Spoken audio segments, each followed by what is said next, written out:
తెలుగు సంబరాల తీయదనం అలనాటి రుచుల సరికొత్త రూపం పరంపర స్వీట్స్. వారిద్దరు స్నేహితులు కలిసే చదువుకున్నారు. సాఫ్ట్వేర్ ఇంజనీర్లుగా స్థిరపడ్డారు. ఒకే అపార్ట్మెంట్ లో వేర్వేరు ఫ్లాట్లలో కుటుంబ సభ్యులతో నివసిస్తూ నిత్యం కలిసిమెలిసి తిరిగేవారు. ఎక్కడికి వెళ్లినా కలిసే వెళ్లేవారు. వారి స్నేహాన్ని చూసి విధికే కన్ను కుట్టిందేమో జంటగా మృత్యు బలి తీసుకుంది.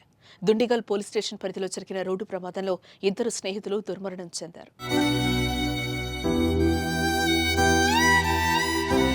ఒడిశాలోని జైపూర్కు చెందిన భానుప్రకాష్, అదే రాష్ట్రానికి చెందిన నళినీకంఠ బిశ్వాలులు కళాశాలలో చదివేటప్పటి నుంచి స్నేహితులు.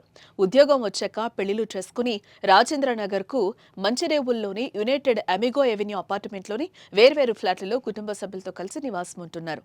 శనివారం రాత్రి 8 గంటలకు స్నేహితులిద్దరూ కారులో అపార్ట్మెంట్ నుంచి బయటకు వెళ్లారు. తిరిగి ఆదివారం తెల్లవారుజామున మేడ్చల్ నుంచి పటాన్చెరు మీదుగా ఔటర్ రింగ్ రోడ్డుపై ఇళ్లకు బయలుదేరారు.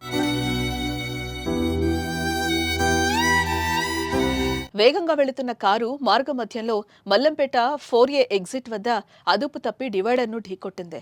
పల్టీలు కొట్టి విద్యుత్ స్తంభానికి తగిలి పక్కన రోడ్డుపై పడింది.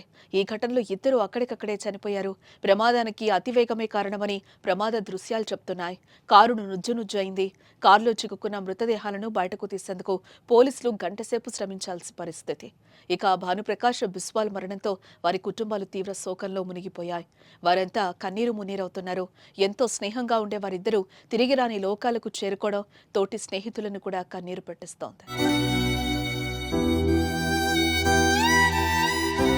అతివేగం, నిర్లక్ష్యం, నిద్రమత్తు, మద్యం మత్తు కారణంగానే రోడ్డు ప్రమాదాలు అధికంగా జరుగుతున్నాయి.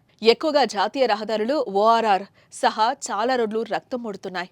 రోడ్లు విశాలంగా ఉండటం, ట్రాఫిక్ సమస్య అసలే లేకపోవడంతో ఓవర్ స్పీడ్తో దూసుకుపోయి ప్రమాదాల బారిన పడడం ఆందోళనకు గురిచేస్తోంది. వాహనాలతో రోడ్డుపైకొచ్చేవారు అతివేగం కంటే విలువైన ప్రాణం ముఖ్యమని ఆలోచించాలి.